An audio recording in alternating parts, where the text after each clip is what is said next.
Assalamualaikum warahmatullahi wabarakatuh.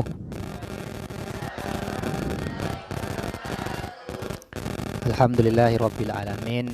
Wassalatu wassalamu ala sayyidil mursalin sayyidina Muhammadin wa ala alihi wa sahbihi ajmain. Amma ba'du. Adik-adik semuanya, santri asyuhada yang dimuliakan oleh Allah. Alhamdulillah bisa ngaji lagi dalam keadaan sehat walafiat. Mudah-mudahan panjang umur, barokah.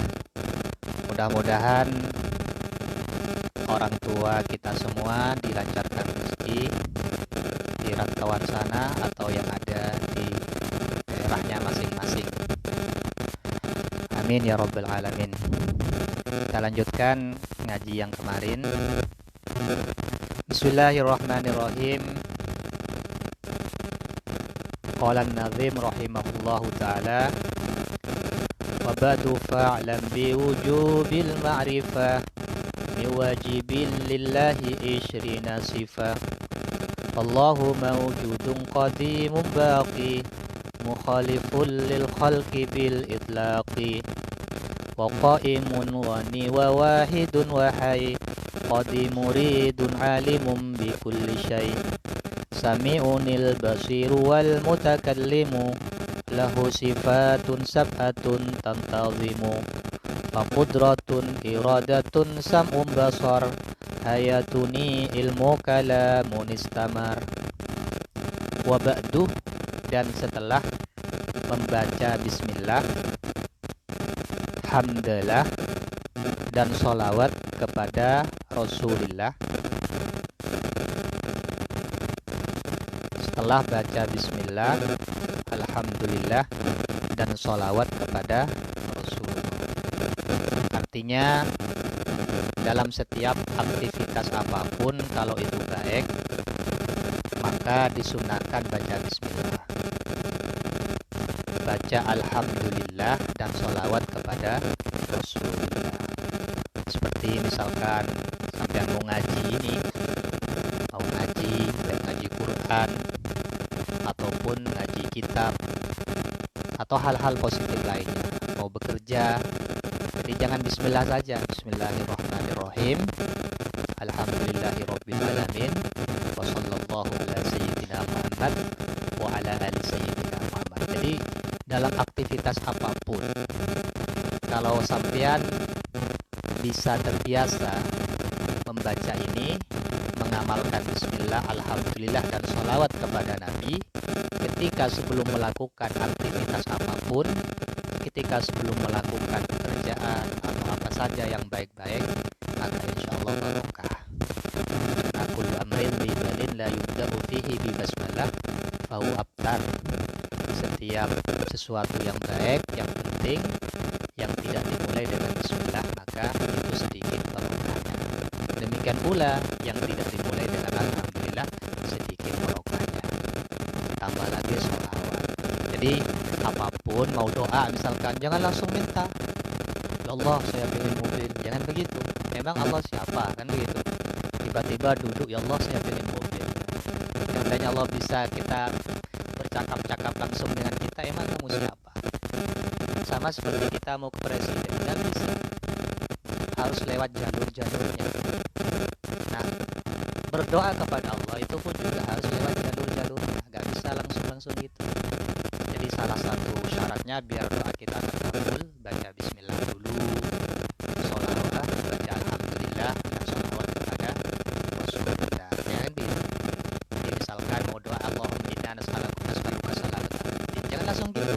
Baca dulu bismillahirrahmanirrahim, alhamdulillahirabbil alamin, wa sallallahu ala sayyidina Muhammad wa ala ali sayyidina Muhammad. Nanti diakhiri dengan alhamdulillah dan sholawat lagi, dan subhana rabbika rabbil izzati amma yasifun wa salamun alal mursalin walhamdulillahi rabbil alamin. Itu makanya itu ulama-ulama kita menganjurkan sebelum mengakhiri doa baca tadi. Wa ba'du, kata nazim, kata pengarang nazam ini,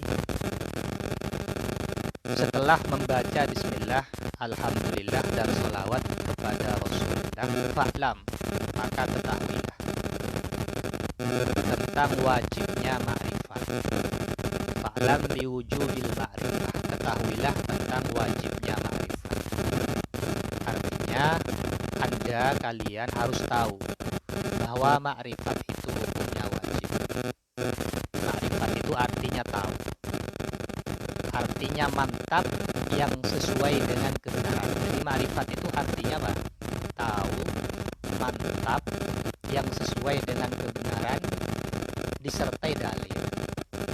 Jadi mantap ada dalilnya, bukan hanya mantap saja, mantap punya dasar, baik dari Al-Quran, dari hadis, atau dalil akal. Dalilnya menggunakan akal, karena akal itu juga salah satu dalil. Jadi kita ini wajib ma'rifat, wajib mantap, wajib tahu. Tahu apa? Mantap apa? Ma'rifat apa? Jadi ma'rifat itu artinya yang dimaksud ma'rifat itu artinya mantap sesuai dengan kebenaran disertai dalil. Makanya nanti sifat-sifat Allah yang wajib diketahui itu harus diyakini, dimantap. Sifat-sifat Rasul yang wajib diketahui juga harus diyakini, dimantap. Dan bukan hanya yakin mantap, harus ada dalil, harus tahu dengan dalil. Maka di sini dikatakan oleh Nabi, ketahuilah akan wajibnya mantap, akan wajibnya tahu 20 sifat. Jadi wajib tahu 20 sifat. Ini hukumnya mengetahui 20 sifat ini wajib, yaitu 20 sifat yang wajib bagi Allah. Jadi semua orang mukmin wajib tahu, wajib mengetahui 20 sifat yang wajib bagi Allah. Wajib tahu, wajib mantap dan dengan dalilnya. Walaupun nanti mungkin secara umum, kalau orang mukmin secara umum itu gak apa-apa tahu secara global dalilnya, bukan dalil secara rinci. Ya. Jadi ada 20 sifat yang wajib bagi Allah, wajib diketahui oleh semua orang mukmin. Nah, di sini 20 sifat yang wajib bagi Allah ini tidak berarti menafikan sifat-sifat lain selain 20. Karena sifat-sifatnya Allah Ta'ala itu tidak terbatas. Pokoknya setiap sifat kesempurnaan itu adalah sifat Allah. Misalkan sampean menemukan sifat yang sempurna, maka itu layak dijadikan sifat Allah. Makanya di sini hanya sebagian. Jadi hanya sebagian dari sifat kesempurnaan Allah, ada 20 sifat. Dan 20 sifat ini wajib diketahui oleh semua orang mukmin yang mukallaf. Tahu orang mukmin mukallaf? Orang mukmin yang mukallaf. Artinya mukallaf itu kalau cewek sudah berumur 9 tahun haid. Artinya kalau cewek sudah haid pada waktu umur 9 tahun atau 9 tahun kurang 16 hari. Nah, kalau ada cewek keluar darah umur 9 tahun atau 9 tahun kurang 16 hari, maka itu sudah dikatakan mukallaf. Sehingga wajib tahu 20 sifat ini, wajib mantap dengan dalil-dalilnya. Kalau umur 9 belum haid, maka nunggu sampai umur 15 tahun. Kalau sudah umur 15 tahun, maka berarti sudah wajib mengetahui 20 sifat ini. Kalau misalkan 9 tahunnya belum haid. Kalau cowok dikatakan mukallaf, artinya baligh ketika sudah berumur 15 tahun. Kalau belum mimpi keluar mani, kalau belum keluar mani. Kalau sudah keluar mani, maka sudah secara otomatis kalau cowok itu baligh, sehingga wajib tahu sifat ini. Walaupun belum umur 15 tahun keluar mani, maka itu dikatakan baligh. Ya, dikatakan baligh. Kalau belum keluar mani, tunggu sampai umur 15 tahun. Kalau sudah umur 15 tahun keluar mani atau tidak keluar mani cowok itu, maka itu dikatakan baligh, dikatakan mukallaf, sehingga wajib tahu sifat ini. Ya, itu. Jadi semua orang mukallaf yang mukmin wajib mengetahui 20 sifat ini. Nah, 20 sifat ini memang salah satu atau di antara sifat-sifat kesempurnaan Allah. Karena Karena sifat kesempurnaan Allah Ta'ala itu tidak terbatas. Artinya dalam madhab ahli sunnah wal jamaah, 20 sifat ini tidak berarti membatasi sifat Allah. Ini hanya sebagian dari sifat kesempurnaan Allah. Sehingga seperti ada orang yang mengatakan ahli sunnah itu ahlu bid'ah gara-gara merumuskan sifat hanya 20, itu sebenarnya karena kurang memahami. Jadi dalam ahlu sunnah itu tidak berarti membatasi 20 sifat. Karena sifat kesempurnaan Allah Ta'ala itu tidak terbatas. Hanya yang wajib diketahui dari sifat-sifat kesempurnaan Allah yang tidak terbatas itu 20 sifat. Paham ya? Ini tidak membatasi. Sehingga tidak benar jika dikatakan bahwa ulama yang merumuskan 20 sifat ini dianggap merumuskan sifat bid'ah. Karena tidak ada di zaman Rasulullah. Rasulullah tidak pernah merumuskan ada 20 sifat. Enggak, ini tidak merumuskan. Ini adalah sebagian saja dari sifat-sifat kesempurnaan. Gitu. Nah, kenapa ulama kok hanya memilih 20 sifat ini? Kenapa? Ya karena 20 sifat ini yang bisa diketahui dalilnya. Gitu. Karena 20 sifat ini yang bisa diketahui dalilnya. Baik dari dalil akli atau dari dalil nakli. Dalil akli itu berarti dalilnya menggunakan nalar akal. Kalau dalil nakli itu dalil yang menggunakan nas, baik Al-Qur'an ataupun hadis. Jadi dari 20 sifat ini ada 6 sifat yang menggunakan dalil nakli dari Al-Qur'an, yaitu sifat apa? Sami'an, basiron, mutakalliman. Dan sifat sama, basor, kalam. Selebihnya itu menggunakan dalil nakli, artinya menggunakan penalaran akal. Makanya karena 20 sifat ini adalah sifat yang memiliki dalil, maka ulama merumuskan bahwa sifat atau diantara bagian sifat yang wajib diketahui oleh orang mukmin dari sifat-sifat Allah itu ada 20 sifat. Jadi tidak membatasi. Silakan misalkan sampean nambah-nambah sendiri sifatnya Allah, silakan asal sampean bisa menyampaikan dalil, tidak ada masalah. Jadi ada 20 sifat. Fallahu mawjudun. Fallahu adapun Allah mawjudun adalah zat yang wujud. Adalah zat yang wujud. Berarti sifat pertama dari sifat wajib Allah itu wujud. Saya baca dulu semuanya sifat-sifat yang wajib bagi Allah ini. Pertama, Allah Ta'ala itu wujud, zat yang wujud. Qadimun, zat yang qidam. Yang kedua, Allah Ta'ala itu zat yang qidam. Nanti saya bahas satu-satu. Baqin. Yang ketiga, zat yang baqa. Jadi sifat Allah pertama sifat wujud, qidam, baqa. Harus tahu, harus hafal, harus mantap, yakin dengan dalil-dalilnya. Jangan ikut-ikutan, jangan taklid namanya. Karena di dalam urusan akidah itu gak boleh taklid bagi orang yang bisa mikir. Ya kalau sudah gak bisa mikir gak apa-apa, taklid ikut orang gak apa-apa. Jadi artinya akidahnya ikut orang. Pokoknya kata kiai itu begini ya saya sudah begini gitu. Itu namanya taklid. Tapi bagi orang yang berakal dan bisa berpikir dalam urusan akidah itu gak boleh taklid, gak boleh kata siapa. Tapi harus punya dasar dalil, baik dari dalil akli atau dalil nakli. Paham ya? Dalil akli itu berarti dalil yang menggunakan nalar, akal. Kalau dalil akli itu dalil yang menggunakan nas, agama, baik Al-Quran ataupun hadis. Paham ya? Itu. Yang keempat, mukhalifun. Mukhalifun itu maksudnya mukhalafatuhu lil hawadis. Fallahu adapun Allah mawjudun adalah zat yang wujud.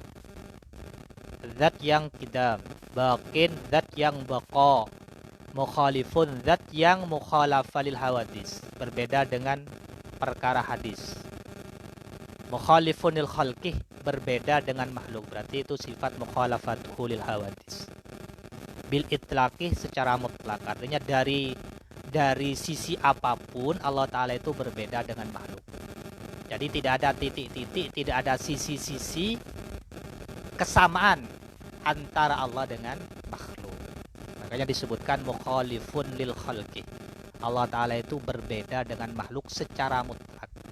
Maksudnya dari semua sisinya, dari sisi apapun, tidak ada kesamaan antara Allah sebagai khalik, pencipta, dengan makhluk yang diciptakan. Wa qaimun, zat yang berdiri sendiri. Wa ghaniyun, yang kaya. Berarti sifat qiyamuhu binafsi. Wa qaimun ghaniyun, qaimun zat yang berdiri sendiri yang kaya, berarti sifat qiyamuhu binafsi. Wa wahidun, zat yang satu, berarti sifat wahdaniyah, zat yang esa. Zat yang esa, satu esa maksudnya. Ketuhanan yang maha esa, satu. Berarti di sini maksudnya sifat wahdaniyah. Wahai, zat yang hidup. Wahai, zat yang hidup, artinya sifat apa? Hayat. Sifat hayat. Qadirun, zat yang kuasa, yang memiliki kekuasaan secara mutlak. Qadirun ya. Qadirun, zat yang kuasa. Muridun, zat yang berkehendak. Muridun, zat yang berkehendak. Alimun, zat yang maha tahu. Alimun, zat yang maha tahu. Bikulli syai'in, semua perkara. Jadi tidak ada satu perkara pun yang lepas dari pengetahuan Allah. Semuanya. Semuanya, gak ada, baik yang kecil, paling kecilnya perkara, atau yang besar, apalagi yang besar. Bukan apalagi, pokoknya gak ada sesuatu yang lepas dari pengetahuan Allah. Sami'un, zat yang mendengar. Nanti saya terangkan. Al-basiruh, zat yang melihat. Wal mutakallimuh, zat yang berfirman. Wal mutakallimuh, zat yang berfirman. Lahu, bagi Allah. Lahu, bagi Allah. Sifatun sab'atun, 7 sifat. Bagi Allah sifatun sab'atun, 7 sifat, tantazimuh, yang tersusun. Bagi Allah 7 sifat yang tersusun. Faqudratun, pertama sifat qudrat.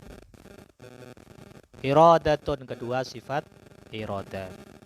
Sam'un, ketiga sifat sama. Basarun, keempat sifat basar. Hayatun, kelima sifat hayat, hayat hidup artinya. Al-ilmu, 6 sifat ilmu.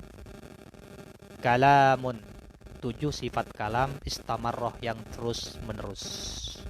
Nah, itu sifat-sifat yang wajib diketahui oleh semua orang mukallaf. Jadi ada 20 sifat, itu wajib. Kita mulai. Pertama, fallahu mawjudun, artinya Allah zat yang wujud. Berarti itu berbicara tentang sifat yang pertama yang wajib diketahui oleh Allah, yaitu sifat wujud. Sifat yang pertama yang wajib diketahui Allah yaitu sifat wujud. Wujud itu artinya thubutus syai'. Perhatikan. Wujud itu artinya thubutus syai', tetapnya sesuatu. Jadi sesuatu itu kalau tetap berarti wujud, ada. Wujud artinya tetapnya sesuatu dan nyatanya sesuatu. Sesuatu itu kalau nyata berarti ada. Paham ya? Jadi wujud itu tetapnya sesuatu, kalau sesuatu itu tetap berarti ada. Kalau sesuatu itu nyata berarti ada. Kalau antara ada dan tidak ada itu berarti tidaknya nyata. Jadi kalau sesuatu itu tetap nyata berarti wujud. Sederhananya sifat wujud itu artinya ada. Jadi kalau mau diterjemahkan sifat wujud itu sederhananya ada. Tapi secara makna wujud artinya tetapnya sesuatu dan nyatanya sesuatu. Berarti Allah Ta'ala itu ada. Adanya Allah itu wajib. Seperti yang saya jelaskan kemarin, Allah ada itu wajib. Jadi Allah ada itu wajib, maksudnya akal tidak bisa membenarkan kalau Allah Ta'ala itu tidak ada. Itu wajib. Jadi kalau Allah Ta'ala itu adanya wajib, artinya akal itu tidak bisa membenarkan kalau Allah Ta'ala tidak ada. Gak ada orang Allah, gak ada, gak bisa. Gak ada. bisa diterima oleh akal, nggak bisa diterima. Itu namanya wajib. Kemudian yang kedua, adanya Allah Ta'ala itu sifatnya dzati. Paham ya? Wujudun dzati. Jadi adanya Allah Ta'ala itu sifatnya dzati. Dzati itu artinya Allah ada dan tidak dipengaruhi oleh sesuatu. Adanya Allah Ta'ala itu tidak dipengaruhi oleh sesuatu. Paham ya? Jadi adanya Allah tidak dipengaruhi oleh sesuatu. Allah ada bukan karena sesuatu, bukan karena diadakan, bukan karena ada letusan apa baru ada. Jadi tidak ada yang mempengaruhi adanya Allah dengan sendirinya. Makanya dikatakan wujud dzati. Jadi wujudnya Allah Ta'ala itu wujudun dzati, karena tidak dipengaruhi oleh sesuatu. Berbeda dengan adanya kita. Kalau adanya kita itu namanya ghairu dzati, artinya dipengaruhi oleh sesuatu. Kita ada karena diciptakan, ya. Kita ada karena Allah menciptakan melalui proses peperangan antara ibu dengan bapak. Makanya sababnya kan peperangan ibu di bapak kan. Makanya namanya wujudnya ghairu dzati. Kenapa? Karena kita adanya itu dipengaruhi oleh sesuatu. Kalau Allah ada dengan dirinya sendiri. Ini yang harus sampean pahami. Jadi pertama kita mengenal Allah, mengenal dengan sifatnya Allah. Karena kita gak bisa mengenal zatnya Allah. Jadi kita bisa mengenal Allah melalui sifatnya Allah. Dimana sifat yang pertama adalah sifat wujud. Wujud itu hukumnya wajib bagi Allah. Artinya wajib, akal tidak membenarkan Allah Ta'ala itu tidak ada. Kemudian wujudnya Allah sifatnya dzati, artinya tidak dipengaruhi oleh sesuatu. Allah ada dengan dirinya sendiri, tidak dipengaruhi oleh Allah. Misalkan ada letusan tsunami, maka lahir tidak dipengaruhi oleh sesuatu. Sehingga kalau ada orang yang mentuhankan orang tapi dilahirkan, maka itu berarti bukan Tuhan.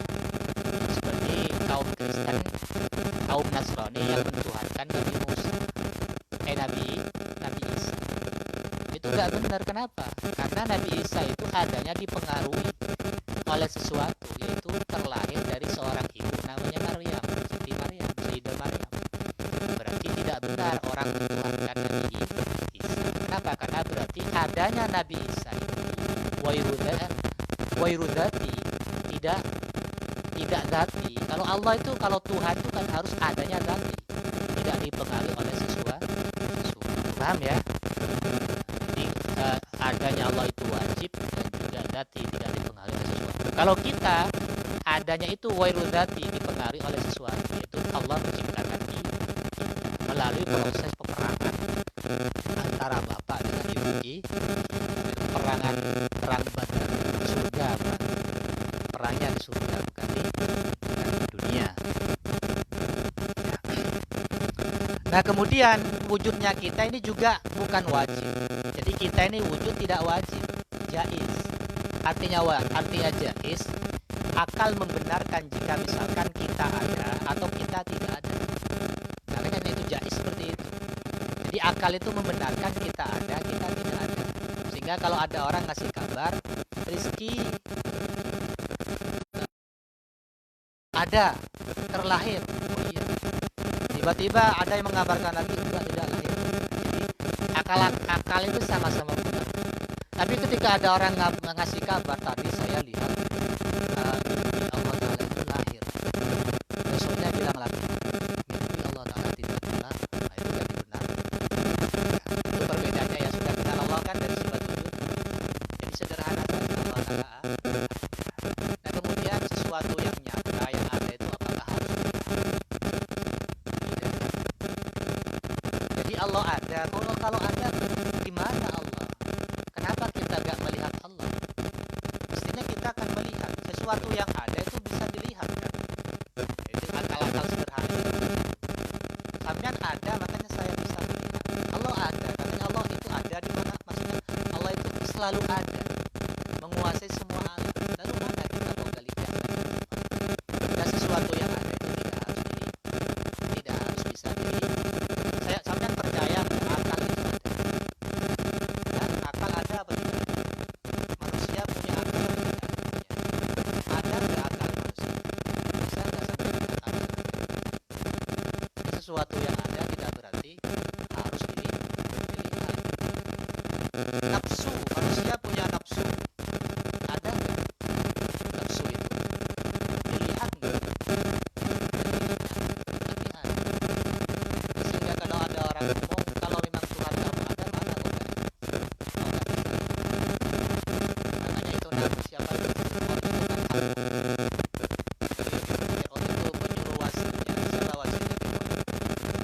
Haman ya, nyuruh Haman agar membangun agar membangun tangga yang nyampe ke langit, ingin melihat Tuhannya Musa. Ya bisa dilihat, tapi ada. Kalau sampean nggak percaya, kalau sampean itu nggak percaya kepada Tuhan, kepada Allah, gara-gara tidak bisa dilihat, maka berarti sampean mulutnya Fir'aun yang ingin melihat Allah sampai menyuruh Haman menterinya itu membuat tangga yang bisa nyampe ke langit. Saat ilahi Musa. Jadi saya ingin melihat Tuhannya terus. Jadi sesuatu yang ada tidak harus bisa dilihat. Nafsu ada, akal ada. Tapi nanti pengaruhnya yang bisa dilihat. Nafsu kalau ingin membuktikan adanya di mana? Itu ada sampai. Jadi bekasnya yang membuktikan adanya nafsu, ya kan? Nafsu itu ada tapi tidak bisa dilihat. Tapi kalau ingin membuktikan keberadaan nafsu itu dari mana? Ya lihat sampean itu yang sudah terlahir itu kan karena nafsu. Kalau nggak nafsu kan karena lahir, karena dia yang lahir kan ya. Kalau nggak bernafsu sampean nggak akan lahir. Akal ada atau enggak? Tapi ingin membuktikan adanya bagaimana? Bagaimana membuktikan adanya akal? Dengan melihat bekasnya. Ternyata ada tulisan kitab yang dikarang. Ternyata ada pemikiran yang begini. Ada pemikiran Mu'tazilah. Ada pemikiran Jabariyah. Ada pemikiran liberal, Syiah. Itu kan hasil-hasil akal. Jadi bekasnya ya. Tidak harus sesuatu yang bisa yang ada itu bisa. Tapi nanti Allah Ta'ala itu akan kita lihat, akan orang mukmin lihat di surga. Ini ada banyak yang terjadi. Termasuk Mu'tazilah, aliran Mu'tazilah namanya, aliran yang hanya mengandalkan nalar akal itu gak percaya kalau Allah Ta'ala bisa dilihat. Karena katanya kalau sesuatu bisa dilihat, ya itu berarti makhluk bukan khalik. Itu ada ayat menjelaskan juhud yaumiyuna nanti di hari kiamat orang akan melihat Allah, dan itu yang ditunggu-tunggu. Semoga kita selamat semua masuk surga dan bisa melihat Allah. Jadi innakum tarawna rabbakum kama tarawnal qamar. Jadi ada hadis dari Sahih Bukhari itu menjelaskan bahwa memang Allah Ta'ala nanti bisa dilihat di akhirat. Hadisnya pertama, innakum satarawna rabbakum, ya, kamu akan melihat Tuhan kamu dengan mata kepala. Kok bisa? Mestinya kan hubungan antara makhluk dengan khalik ini, antara makhluk dengan yang diciptakan, itu kan bisa gak kuat kan? Orang dari alam lain itu kita bisa gak kuat. Ya Allah alam caranya bagaimana? Yang jelas nanti kita di surga akan melihat Allah dengan mata kepala. Rasulullah menggambarkan nazara Rasulullah nazara Rasulullah ilal qamar. Nabi melihat rembulan Lailatul Badri di malam bulan Ramadan. Jadi Rasulullah pernah melihat bulan di malam bulan Ramadan. Faqala, kemudian Nabi mengatakan innakum tarawna rabbakum kama tarawnal qamar. Kamu akan melihat Tuhan kamu sebagaimana kamu melihat lihat bulan purnama sehingga seperti itu. Bagaimana nanti kamu melihat Allah? Oleh karena itu mari berusaha jadi orang yang selamat di dunia ya, biar ketemu Allah. Jadi gitu ya. Jadi sesuatu yang bisa dilihat tidak harus, yang ada tidak harus. Tapi orang mukmin itu nanti akan ketemu Allah, akan melihat Allah di akhirat. Pasti itu, pasti. Rasulullah di malam Isra Mi'raj katanya juga, tapi tidak bisa melihat dengan kepala mata sendiri. Karena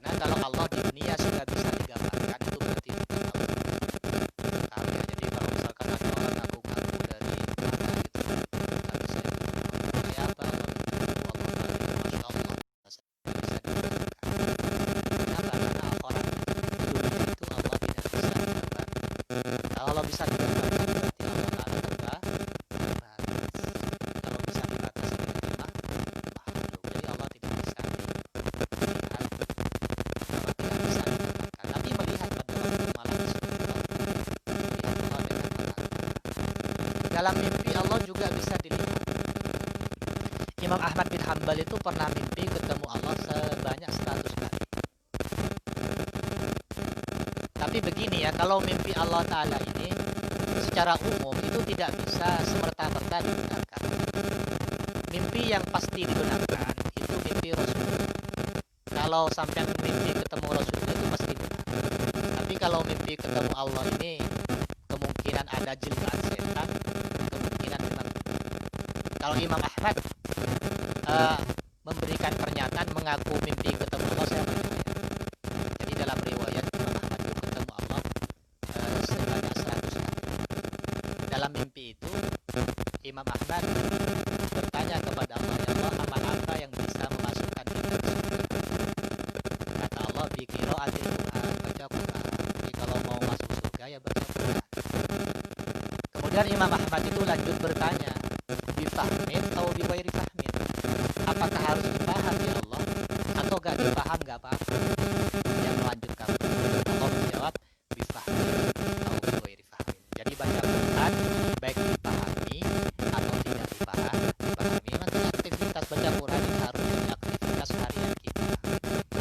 Hanya kata guru saya, kalau kamu lagi punya hajat besar, hajat apalah, buat rumah, hingga barangnya laris, atau apa saja, maka perbanyak baca sholat dan perbanyak insya Allah baru. Jadi kata guru saya, kalau ingin punya hajat besar, perbanyak baca sholawat, perbanyak baca.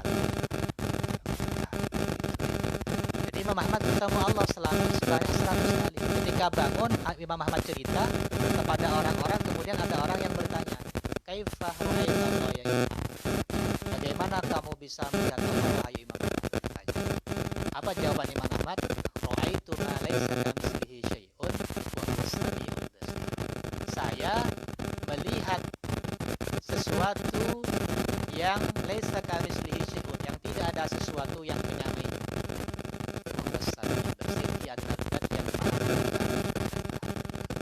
Kalau Imam Ahmad bisa menggambarkan Allah, maka sudah pasti Imam Ahmad itu. Maka ditanya, kaifa ra'aita Allah ya Imam Ahmad? Bagaimana kamu melihat Allah? Saya lihat Allah, orangnya panjang. Berarti itu yang datang kepada Imam Ahmad itu bukan Allah, jilbaan setan. Tapi karena Imam Ahmad mengatakan, saya melihat dan yang laisa kamitslihi syai'un wa huwas samiul basir, maka insyaallah itu adalah benar-benar mimpi ketemu Allah.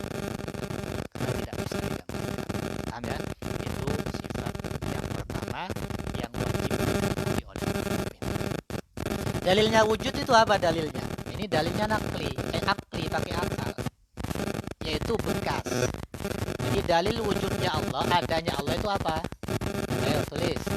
Dalil adanya Allah. Jadi Allah wujud itu artinya ada. Dalil adanya Allah itu adanya makhluk, adanya alam. Jadi kalau ditanya yang membuktikan Allah Ta'ala itu ada, ya adanya alam. Seperti saya gambarkan tadi itu, nafsu. Nafsu itu ada, tapi tidak bisa dilihat. Tapi buktinya bisa tapi bekasnya bisa menggambarkan adanya. Paham kan? Jadi makhluk nafsu itu ada, tapi nggak bisa dilihat. Mana buktinya kalau nafsu itu ada? Ya adanya kamu. Seandainya nggak ada nafsu, nggak mungkin ada manusia, nggak mungkin ada anak. Nafsu ada, nggak bisa dilihat. Mana bukti adanya? Adanya ada. Sama, Allah ada, nggak bisa dilihat. Mana buktinya? Adanya makhluk.